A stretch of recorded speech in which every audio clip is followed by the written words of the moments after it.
I never thought I'd be writing the story. But after everything that happened at Thunder Ridge Flight Academy, I need to get it out there. Maybe it'll help someone else going through something similar, or maybe I just need to process what was honestly the most challenging year of my life. My name is Rebecca Martinez, and I'm 28 years old. I've been obsessed with aviation since I was 7, when my dad took me to an air show and I watched the Blue Angels perform. From that moment, I knew I wanted to be a pilot.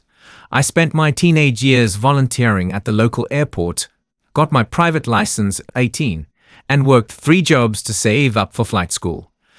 Thunder Ridge Flight Academy was supposed to be my dream come true. It's one of the most prestigious aviation schools in the country, with a 95% job placement rate and connections to every major airline.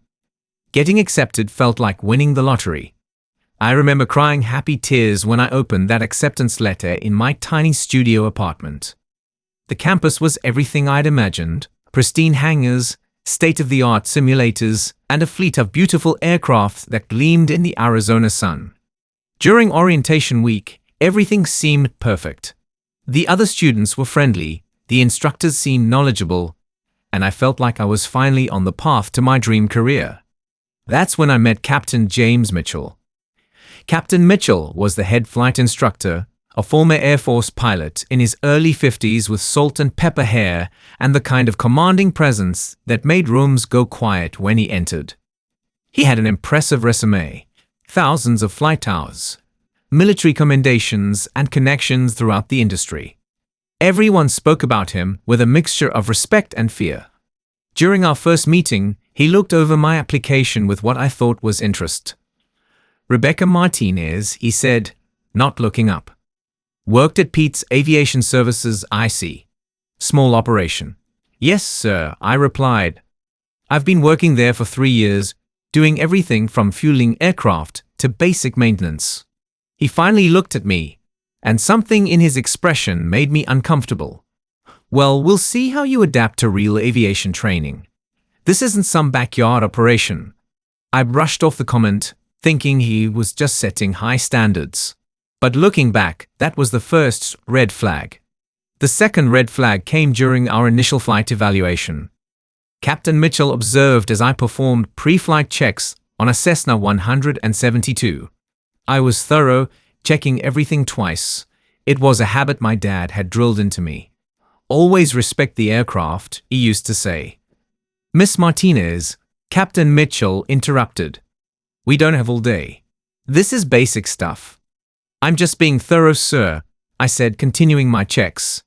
He stepped closer, his voice dropping. "Thoroughness is good, but confidence is better. The best pilots trust their instincts, not their checklists." I nodded and finished up, but something felt off. Every instructor I'd ever worked with had emphasized the importance of methodical pre-flight checks. It was Aviation 101. During the actual flight, I performed well: smooth takeoff, precise maneuvers, textbook landing. But when we debriefed, Captain Mitchell's feedback was lukewarm at best. "Technically competent," he noted on my evaluation, "but lacks the natural instincts we look for in commercial pilots. Tends to over-rely on procedures." I was confused. My flying had been clean and safe. Wasn't that what mattered? That evening, I called my dad to tell him about my first day. He'd been a mechanic his whole life and had taught me everything I knew about aircraft. "Sounds like this Mitchell guy has his own ideas about flying," Dad said.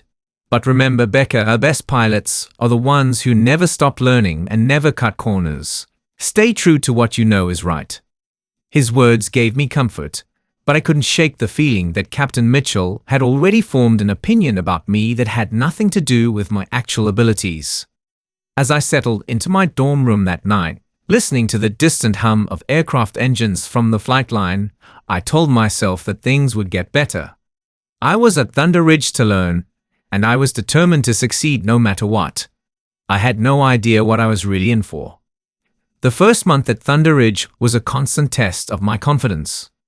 While other students seemed to cruise through their evaluations with encouraging feedback, every flight I took with Captain Mitchell felt like an interrogation. "Martinez, your approach was too conservative." He'd say after what I thought was a perfectly executed landing. Or, "You're thinking too much up there. Flying should be instinctual."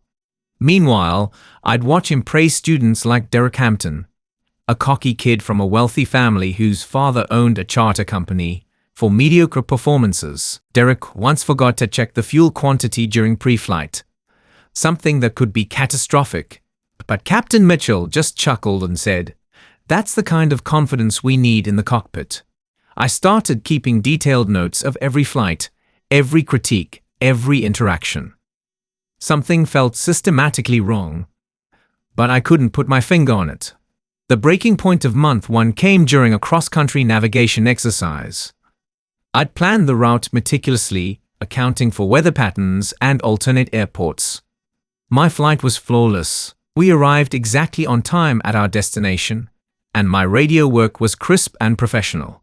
But Captain Mitchell wasn't satisfied. During debrief, he spread out my flight plan on the table and shook his head. "This is overplanned, Martinez. Real pilots don't need this much hand-holding." "Sir, I was just following FAA regulations for cross-country flight planning," I said, trying to keep my voice steady. "The FAA sets minimums, not maximums," he replied. "You're showing me you don't trust yourself as a pilot."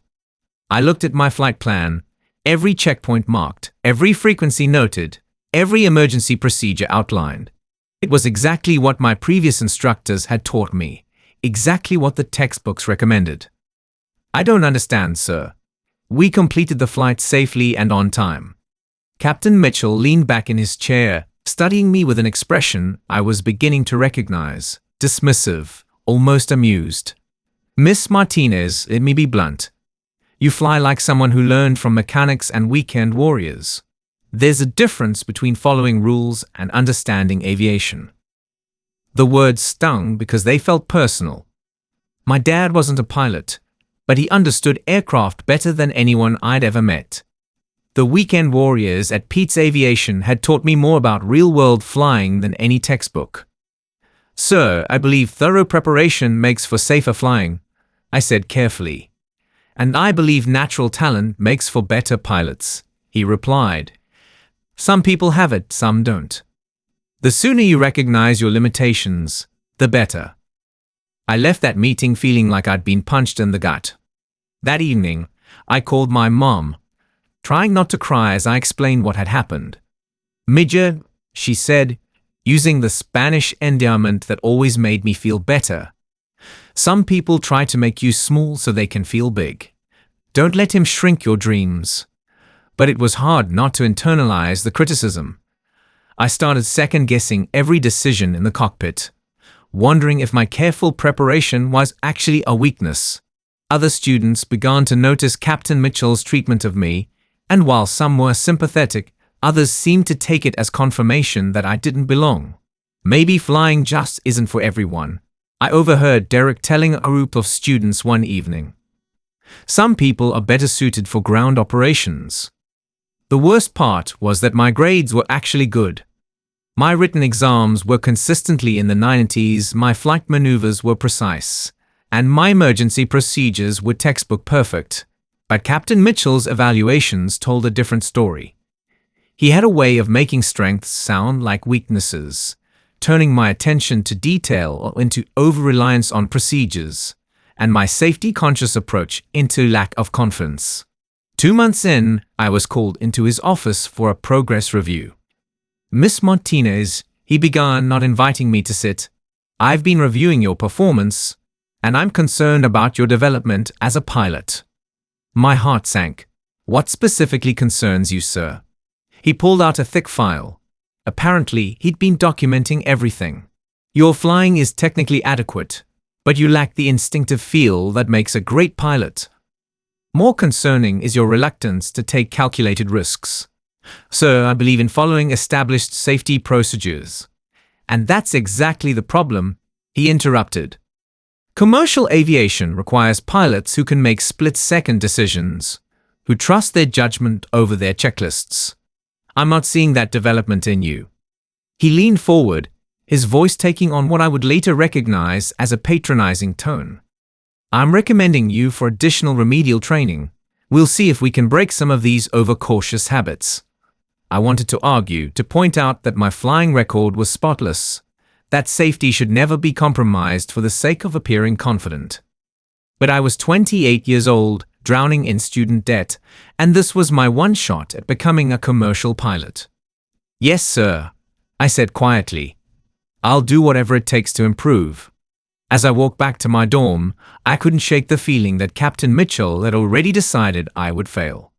The only question was whether I'd prove him right. The remedial training Captain Mitchell prescribed was unlike anything in the official curriculum. While other students progressed through advanced maneuvers and airline-specific procedures, I found myself repeating basic exercises with increasingly critical evaluations.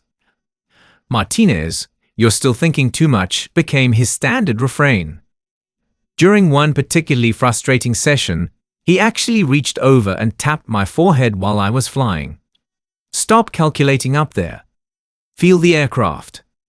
The physical gesture was so inappropriate that I nearly filed a complaint. But I'd heard rumors about students who challenged Captain Mitchell. They had a way of finding themselves facing disciplinary hearings for minor infractions or receiving failing grades on subjective evaluations. What made it worse was watching other students advance past me. People I'd consistently outperformed in ground school were now practicing instrument approaches while I was still being critiqued on basic traffic patterns. Derek Hampton, who'd failed his first 2 written exams, was already logging multi-engine time. "It's not about what you know," Derek said to me one day with false sympathy. "It's about natural ability. Some people have it, some don't." I started noticing that Derek and Captain Mitchell often had casual conversations after class. Discussions about Derek's father's business, industry connections, shared acquaintances. The favoritism was becoming impossible to ignore. The social isolation was almost as bad as the academic treatment. Students naturally gravitated toward those they perceived as successful. As word spread that I was struggling in Captain Mitchell's program, invitations to study groups dried up. People stopped saving seats for me in the cafeteria. Sarah Chen, one of the few students who remained friendly, pulled me aside after a particularly brutal evaluation session. "Rebecca, something's not right here," she said quietly. "I've seen your flying. You're better than half the people in our class." "Captain Mitchell says I lack natural instincts," I replied, repeating his words like a mantra I'd been forced to memorize. "That's bullshit," Sarah said bluntly. "I've watched you handle emergencies in the simulator. You're methodical, but you're also calm under pressure. Those are exactly the qualities airlines want." Her support meant everything, but it also made me realize how isolated I'd become. Sarah was the only person willing to publicly defend me, and even she had to be careful not to appear too sympathetic. The breaking point came during a solo cross-country flight, one I'd planned with my usual attention to detail. Weather conditions were marginal, with scattered thunderstorms developing along my route. I'd filed an alternate flight plan and briefed myself on all available airports along the way. 30 minutes into the flight, the weather deteriorated faster than forecast. Following my training and the developing conditions, I diverted to my alternate airport and landed safely. It was exactly what any responsible pilot would do. When I returned to Thunder Ridge, Captain Mitchell was waiting in the operations office, his face stormy. "Martinez, explain your decision to divert." I outlined the weather conditions, the development of the thunderstorm cells, and my decision-making process. Everything I said was textbook correct. "So you aborted the mission because of some scattered clouds?" he asked, his voice dripping with disdain. "Sir, the conditions exceeded the parameters of safe VFR flight for a student pilot," I replied. He pulled out his phone and showed me a weather app. "Look at this radar." Those storms were easily circumnavigable. A competent pilot would have completed the mission. I stared at the radar image, which clearly showed significant precipitation and lightning activity along my original route. Any commercial pilot would have made the same decision I did. Sir, the weather was developing rapidly, and safety protocols recommend. Safety protocols, he interrupted, are minimums, not operational standards. This is exactly what I've been talking about, Martinez. You default to the most conservative option instead of using pilot judgment. He wrote something in my file, the pen scratching loudly in the quiet office. This goes down as an incomplete mission. We'll discuss whether you're suitable for commercial aviation during your next review. That night, I called my dad and broke down completely. I don't know what else to do, I sobbed into the phone. I made the right decision, Dad. I know I did. You did exactly what I taught you, he said firmly. Never ever compromise safety for someone else's ego. If this instructor can't see that, then he's not worthy of teaching you. But what if he's right? What if I don't have what it takes? Major, Dad said, using Mom's endowment. I've seen you handle aircraft since you were 16. You have good hands, good judgment, and good heart.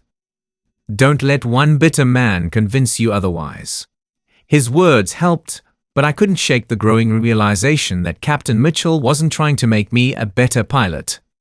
He was trying to force me out of the program entirely. The question was whether I had the strength to fight back, or if I'd let him win. As I lay in bed that night, listening to the sound of aircraft engines in the distance, I made a decision.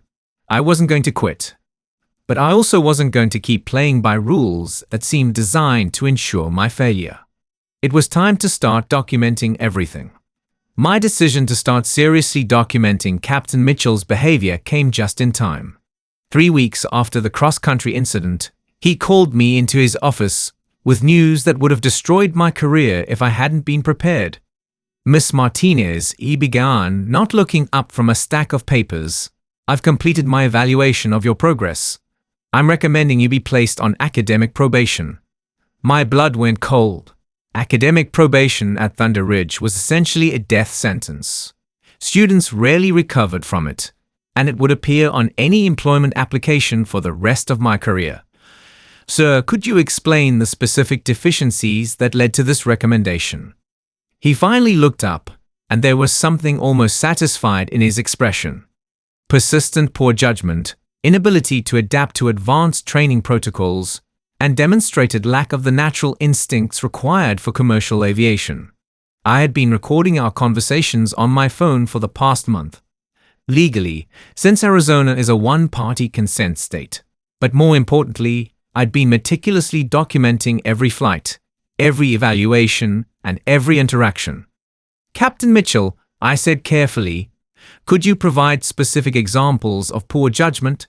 Because according to my flight logs, I've had 0 safety violations and my performance metrics are within normal ranges.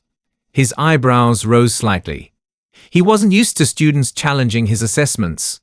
Your decision to divert during the cross-country flight demonstrated exactly the kind of overcautious thinking that makes you unsuitable for commercial operations. Sir, the weather conditions included embedded thunderstorms with tops above 25,000 feet. According to NTSB data, weather-related accidents account for 23% of general aviation fatalities. My decision was consistent with industry best practices. I watched his face change as he realized I wasn't just going to accept his evaluation. For the first time in months, I felt like I was in control of the conversation. Miss Martinez, he said slowly, are you questioning my professional judgment? No, sir. I'm asking for specific, objective criteria that support placing me on academic probation when my flight performance meets all published standards. He stood up, clearly agitated. I've been training pilots for 15 years. I know natural talent when I see it, and I know when someone doesn't have what it takes. Could you define natural talent in measurable terms? I pressed. Because according to the school's published evaluation criteria, student performance should be based on safety, proficiency, and adherence to procedures. The conversation was spiraling away from him, and he knew it.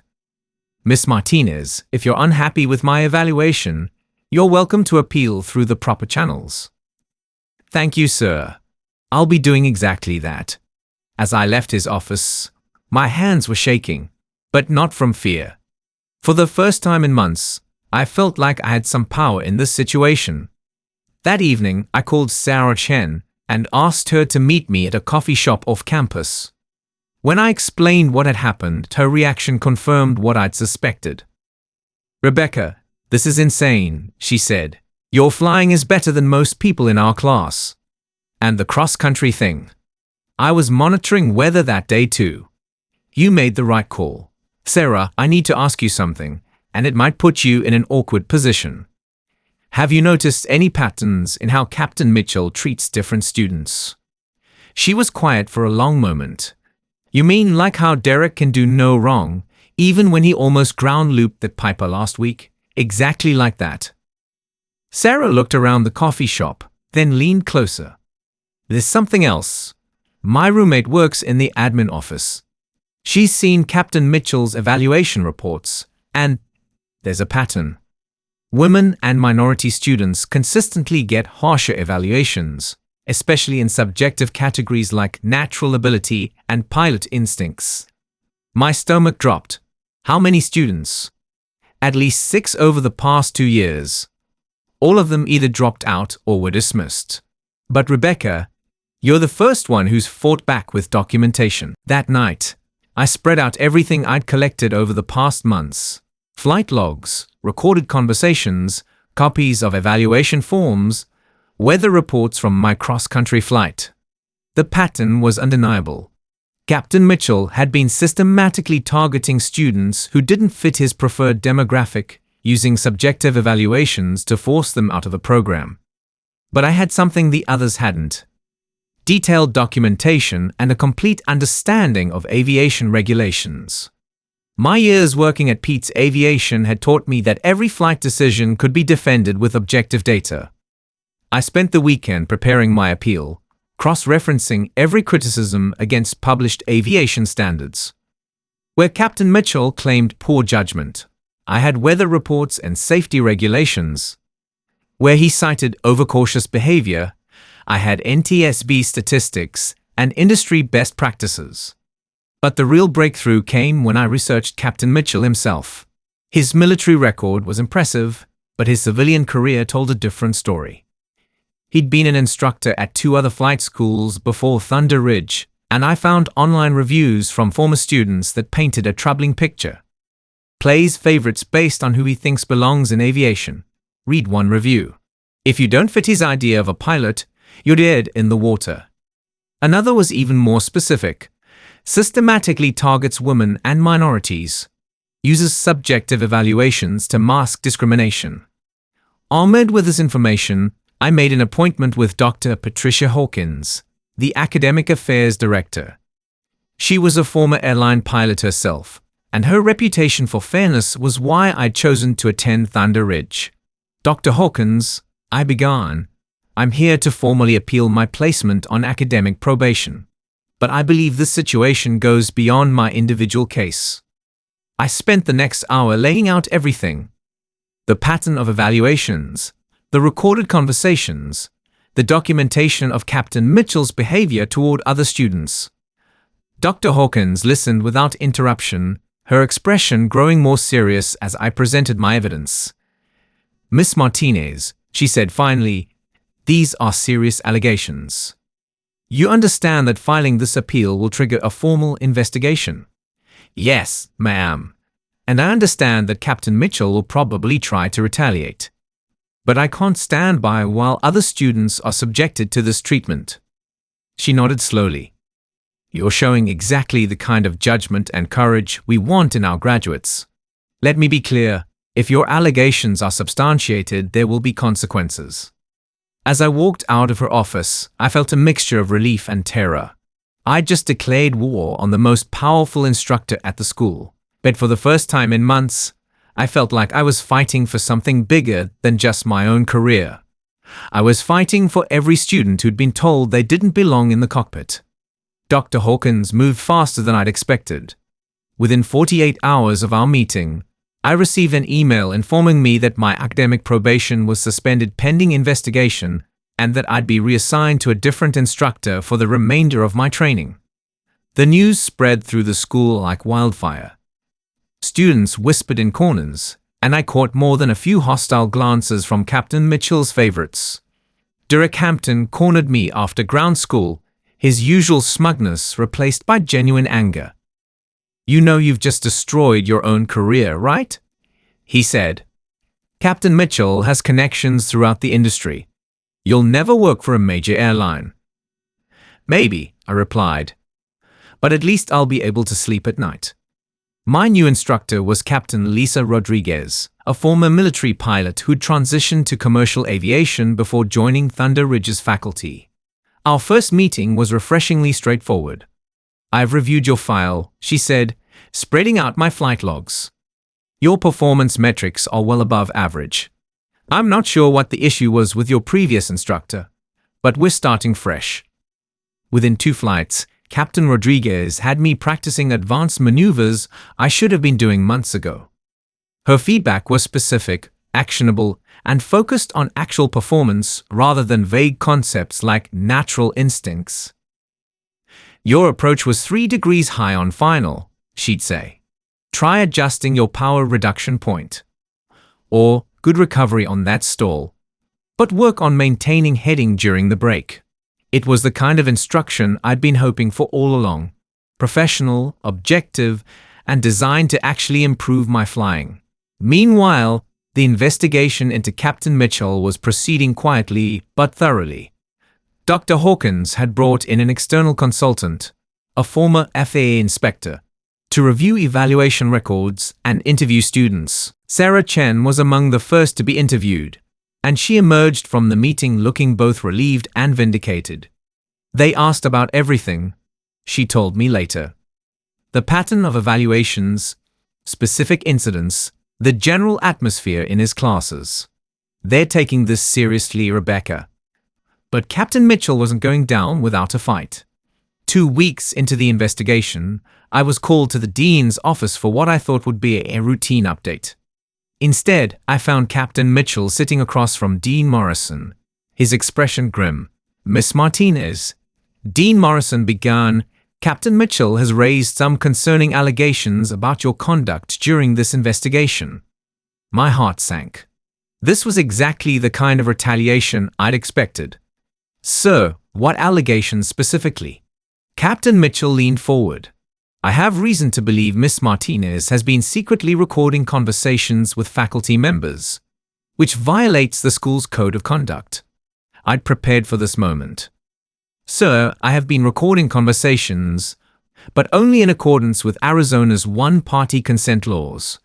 As the participant in these conversations, I have the legal right to record them." Dean Morrison looked uncomfortable. "While recording may be legal, it raises questions about trust and the learning environment we're trying to maintain." "With respect, sir," I replied, "the learning environment was already compromised by discriminatory treatment that made documentation necessary for my protection." Captain Mitchell's face reddened. "This is exactly the kind of disrespectful attitude I've been trying to correct in Miss Martinez's training." But Dr. Hawkins, who had been silent until now, spoke up. "Actually, Miss Martinez's decision to document her interactions shows exactly the kind of careful preparation and attention to detail we want in our pilots." The room fell silent. It was clear that the faculty was divided, and that my case had become something larger than just one student's appeal. Dean Morrison cleared his throat. "Miss Martinez, while we continue this investigation, I want to make it clear that any retaliation against you will not be tolerated. Captain Mitchell, the same applies in reverse. Any attempt to influence the investigation through secondary allegations will be viewed seriously." As we left the meeting, I caught Dr. Hawkins in the hallway. "How is the investigation progressing?" I asked. She looked around to make sure we weren't overheard. "I can't share specifics, but I will say that you're not the only student who's come forward. The pattern you identified is extensive." That evening, my phone rang. It was Maria Santos, a student who'd left Thunder Ridge the previous semester after failing Captain Mitchell's advanced course. "Rebecca, I heard about what you're doing," she said. "I want to help." Maria had been one of the top students in her class until she reached Captain Mitchell's level. Her story was eerily similar to mine: nitpicky evaluations, impossible standards, and a gradual erosion of confidence until she felt she had no choice but to leave. "I have all my evaluation forms," she said, "and I recorded some conversations too, because I knew something was wrong. I was just too scared to do anything about it."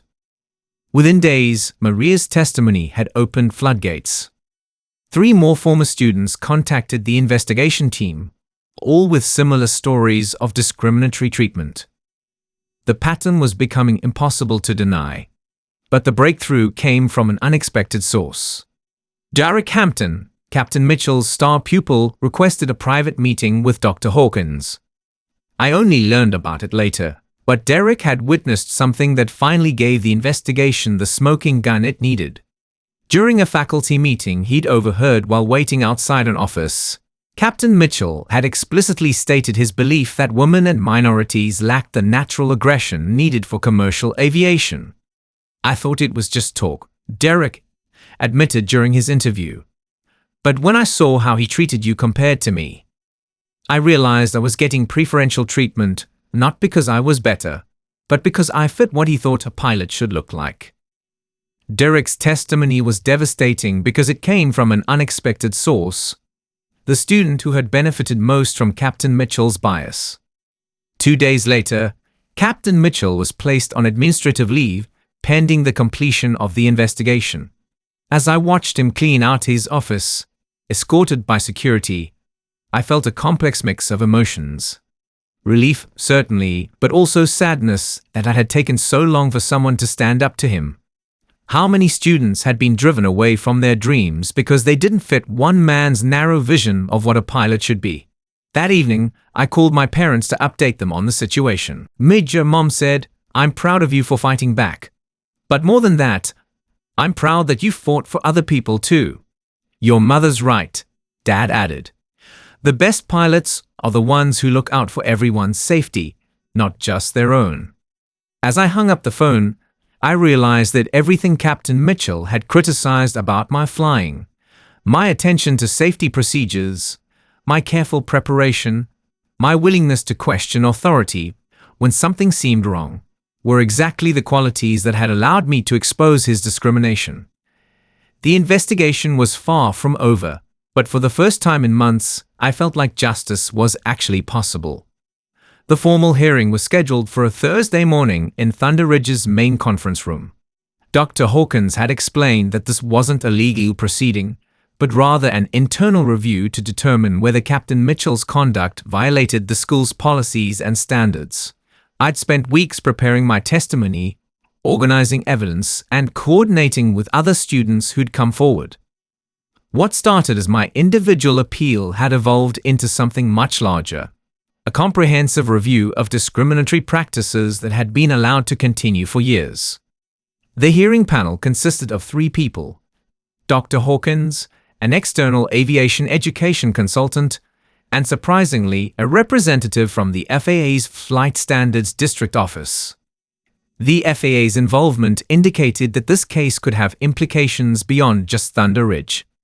Captain Mitchell entered with his lawyer, a sharp-dressed man who immediately tried to set the tone. "My client has served this institution with distinction for 8 years," he began. "These allegations represent a coordinated attack on his reputation by a disgruntled student who couldn't meet the rigorous standards of professional aviation training." But when it was my turn to present evidence, the documentation spoke for itself. I had flight logs showing that my performance metrics exceeded school standards. I had recorded conversations where Captain Mitchell made subjective evaluations that contradicted objective data. Most damning, I had comparative analysis showing the systematic pattern of how different students were evaluated. Captain Mitchell repeatedly criticized my overcautious flying. I testified. But when I researched industry standards, I found that my decision-making consistently aligned with best practices recommended by the NTSB, FAA, and major airlines.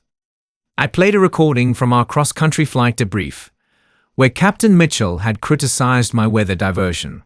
Then I presented the actual weather data from that day, showing severe thunderstorms with lightning, hail, and wind shear, conditions that would have grounded commercial flights.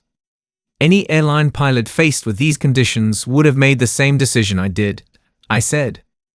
But Captain Mitchell characterized it as evidence that I lacked pilot instincts. The FAA representative leaned forward. Miss Martinez, in your opinion, what was Captain Mitchell's primary concern with your flying? I took a deep breath. Sir, based on months of interactions and documented evidence, I believe Captain Mitchell's evaluations were based not on my flying ability, but on his preconceived notions about who belongs in commercial aviation. Captain Mitchell's lawyer objected, but Dr. Hawkins allowed me to continue. When I analyzed evaluation patterns across different demographics, the data showed clear disparities.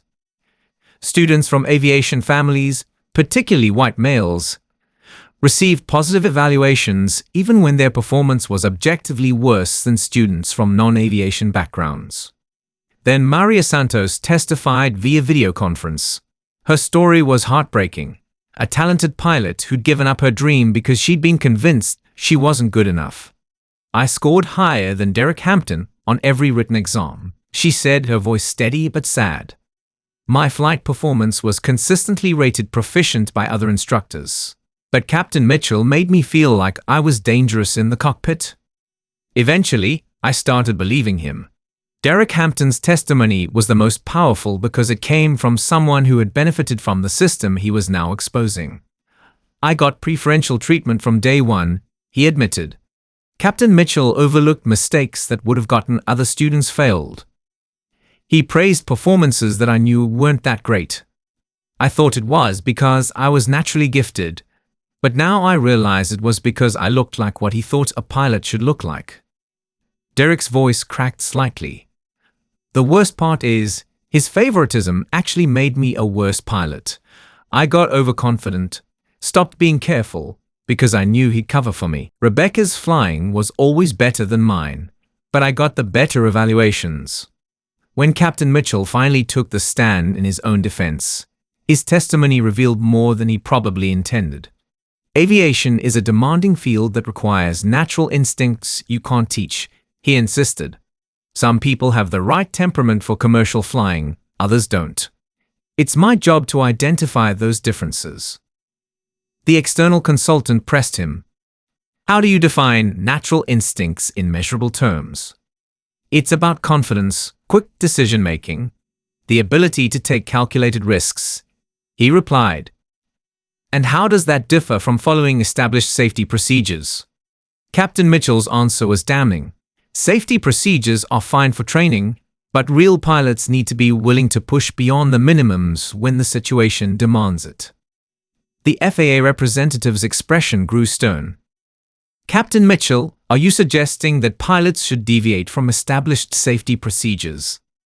I'm saying that excessive reliance on procedures indicates a lack of natural pilot instincts, he replied, apparently not realizing how this sounded to aviation professionals. During cross-examination, my lawyer, provided by the school as part of the formal process, played the recording where Captain Mitchell had criticized my weather diversion decision.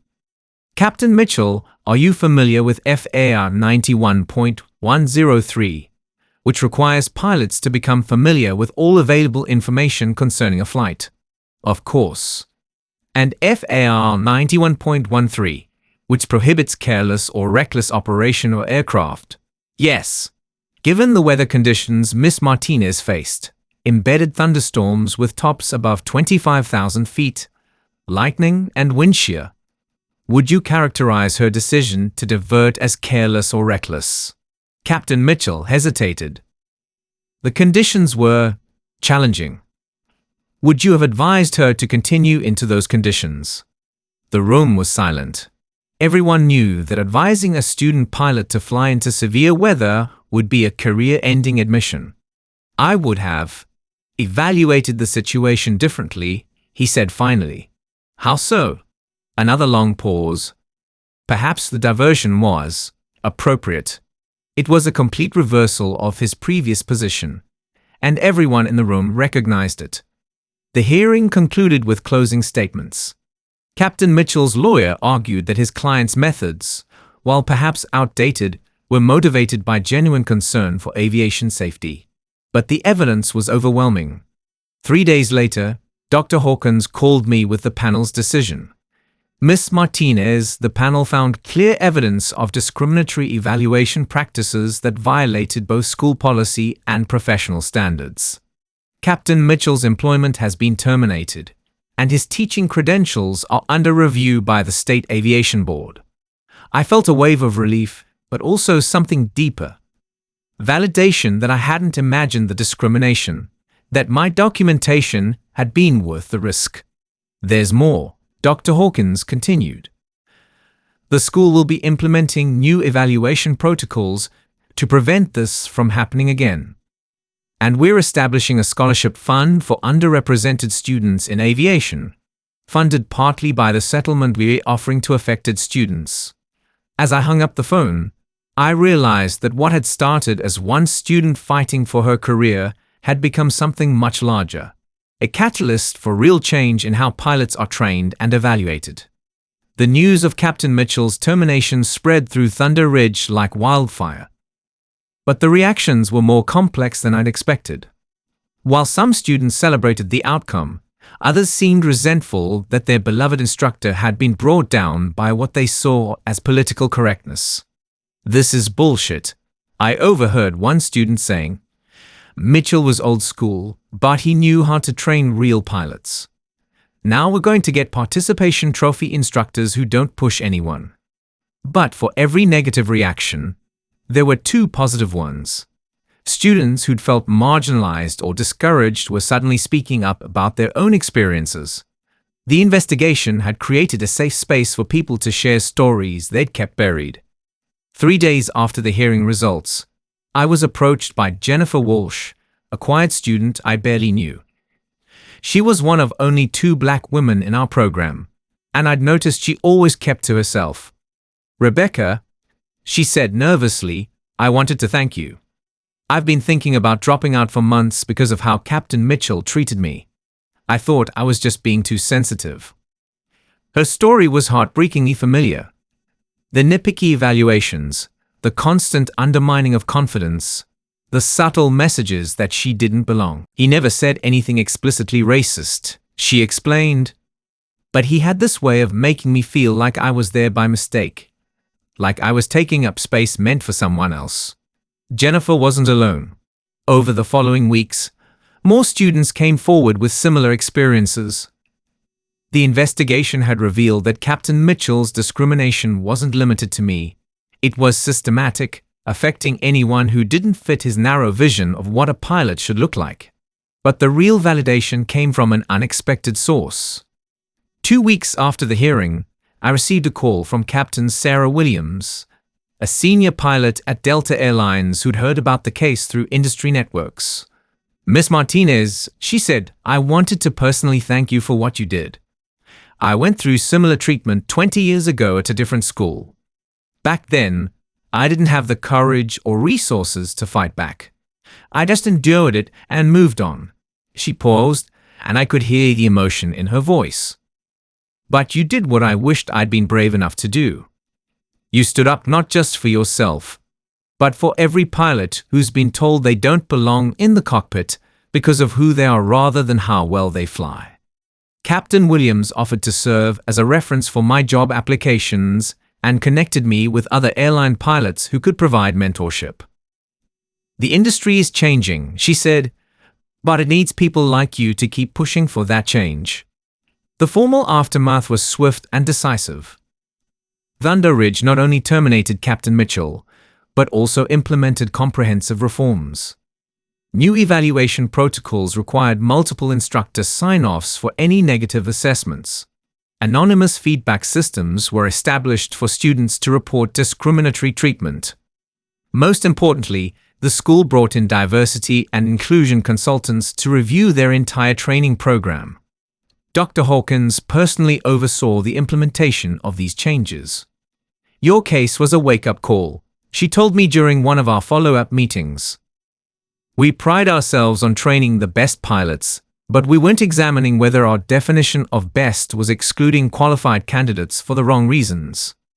The settlement offered to affected students was substantial, full refunds of tuition, plus additional compensation for the educational and emotional harm we'd suffered. But more meaningful to me was the formal letter of apology and the commitment to reform. Captain Mitchell himself seemed to disappear quietly. I heard through the grapevine that he'd moved to a small town in Montana and was working as a flight instructor at a tiny airport. His commercial teaching credentials had been suspended pending review by the State Aviation Board. Derek Hampton surprisingly became one of my strongest allies in the aftermath. The hearing had forced him to confront some uncomfortable truths about his own privilege, and he channeled that realization into positive action. I want to be a better pilot and a better person, he told me one day. Will you help me understand what I need to work on? We started flying together with Captain Rodriguez, and Derek proved that he could actually be a competent pilot when he wasn't relying on favoritism. More importantly, he used his family connections to advocate for diversity in aviation, speaking at industry events about unconscious bias in pilot training. The ripple effects extended beyond Thunder Ridge. The case attracted attention from aviation publications and diversity organizations. I was invited to speak at conferences about discrimination in aviation training. Though I tried to keep the focus on systemic change rather than my personal story. This isn't about one bad instructor, I would tell audiences. It's about examining our assumptions about who belongs in aviation and making sure our evaluation methods are truly objective. The most satisfying moment came 6 months later, when I received my commercial pilot license with instrument rating. Captain Rodriguez handed me the certificate with a smile. "You've earned this 10 times over," she said. "You're exactly the kind of pilot the industry needs. Someone who combines technical skill with moral courage." My first job offer came from a regional airline that had heard about my case. The chief pilot, Captain James Torres, was explicit about why they wanted to hire me. "We need pilots who aren't afraid to speak up when something's wrong," he said during my interview. "Aviation safety depends on people who will challenge authority when necessary. You've already proven you have that quality." But the most meaningful recognition came from an unexpected source. 3 months after starting my airline job, I received a handwritten letter from Maria Santos. "Dear Rebecca," it began, "I wanted you to know that I've re-enrolled in flight school. Your courage in fighting back inspired me to give my dream another chance. My new instructor says I'm a natural pilot, exactly what Captain Mitchell said I wasn't. Thank you for proving that one person's narrow-mindedness doesn't have to define our futures." Reading that letter, I finally understood the full impact of what had happened at Thunder Ridge. It wasn't just about getting justice for myself. It was about opening doors for everyone who came after. The investigation and hearing had cost me months of stress and uncertainty, but it had also taught me something crucial about aviation and life. The same qualities that make someone a good pilot. Attention to detail, willingness to question authority when safety is at stake, and courage under pressure are exactly what's needed to fight injustice. As I prepared for my first day as a commercial airline pilot, I thought about my father's advice. Knowledge keeps you alive in the sky, but courage keeps you honest on the ground. Captain Mitchell had tried to convince me that I didn't have what it takes to be a pilot. In the end, fighting back against his discrimination had proven exactly the opposite. 2 years after the Thunder Ridge investigation, I was sitting in the cockpit of a Boeing 737 as a first officer for Southwest Airlines, running through pre-flight checks with Captain Torres. The same man who'd hired me partly because of my willingness to challenge authority.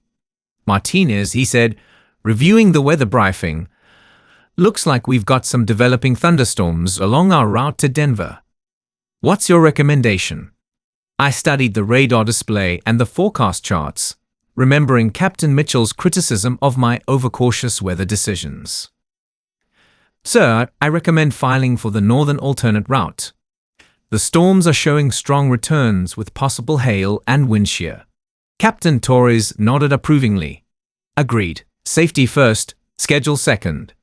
File the alternate. It was a routine decision, exactly the kind of careful weather planning that Captain Mitchell had once characterized as evidence that I lacked pilot instincts. But in the real world of commercial aviation, that attention to safety protocols was not only welcome but required. The flight to Denver was smooth via our alternate route. As we descended through the clouds on approach, I reflected on how different my career might have been if I'd accepted Captain Mitchell's assessment and given up on flying.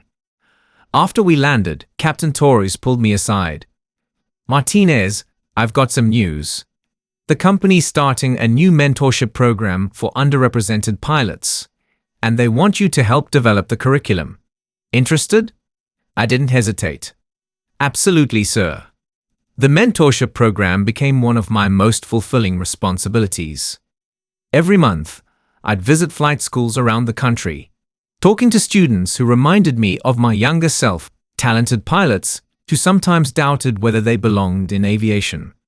During one visit to a school in Texas, I met a young woman named Patricia Morales, whose instructor had been telling her she was too emotional for commercial flying because she asked detailed questions about emergency procedures.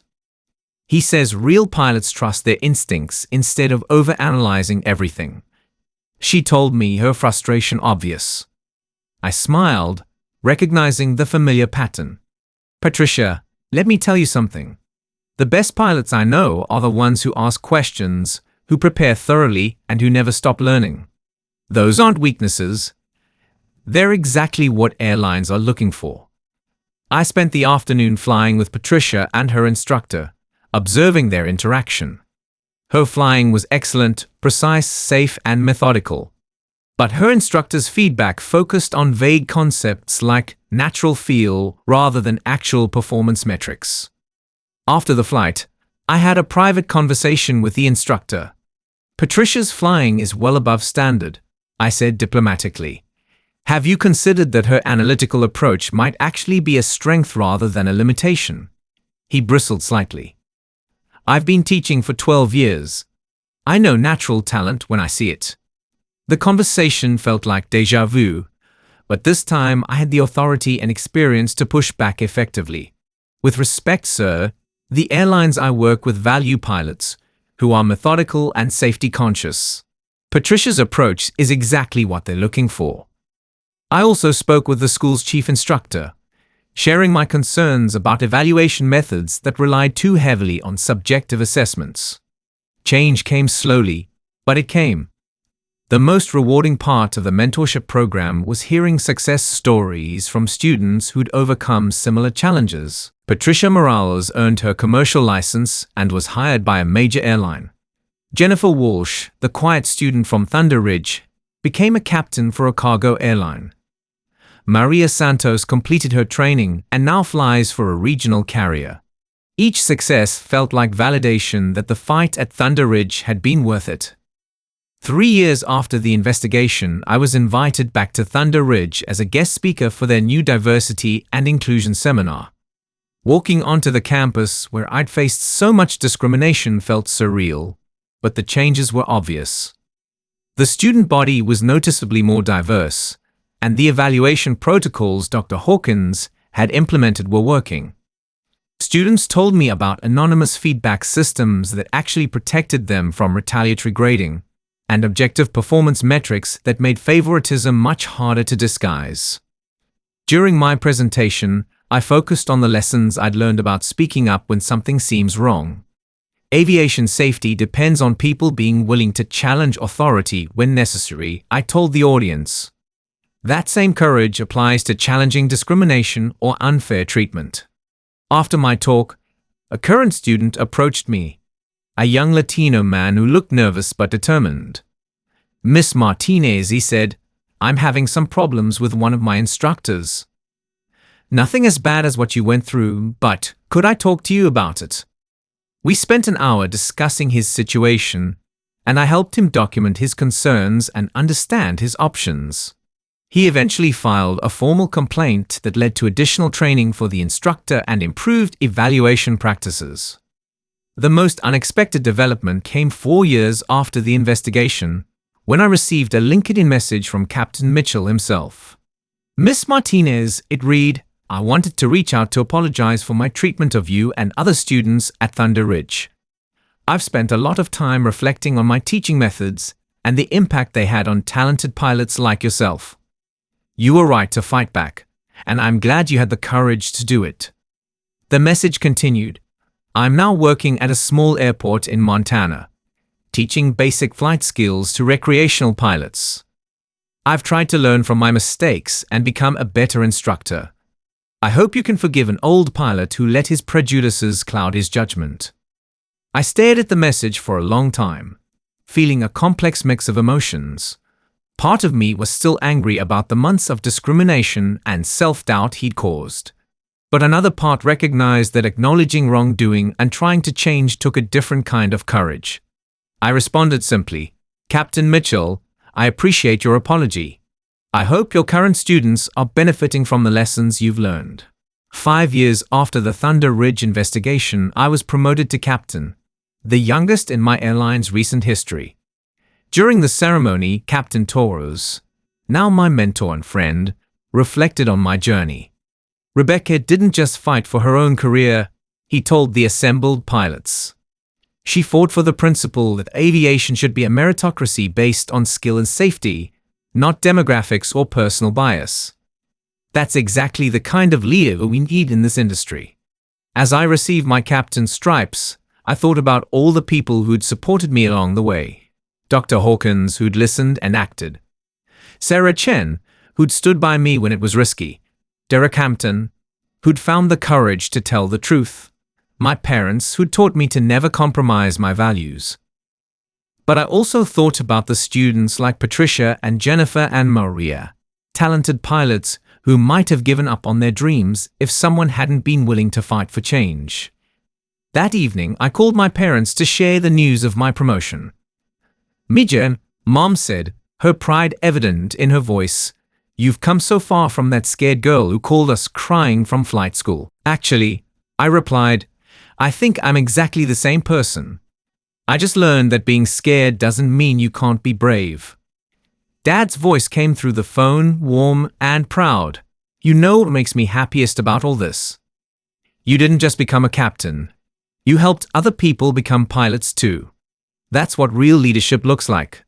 As I hung up the phone and looked out at the lights of the airport where I'd just been promoted, I realized that the fight at Thunder Ridge had taught me something crucial about both aviation and life. The best pilots aren't the ones who never encounter storms, but the ones who navigate through them safely and help others do the same. Captain Mitchell had tried to convince me that I didn't have the natural instincts for commercial aviation. In the end, it turned out that my instinct to fight for what's right was exactly what the industry needed. The sky, as it turned out, was big enough for everyone who had the skill and determination to earn their place in it. And I was proud to have helped prove that point. 6 months later, I received a letter from Thunder Ridge informing me that they were establishing the Rebecca Martinez Award for Courage in Aviation, an annual recognition for students who demonstrate moral courage in addition to flying skills. Sometimes the best victories are the ones that make sure the fight was worth it for everyone who comes after. If you enjoyed this story, don't forget to hit the subscribe button and become a part of our Everyday Life Stories community. Where are you watching from? Drop a comment below. We love hearing from our amazing viewers around the world.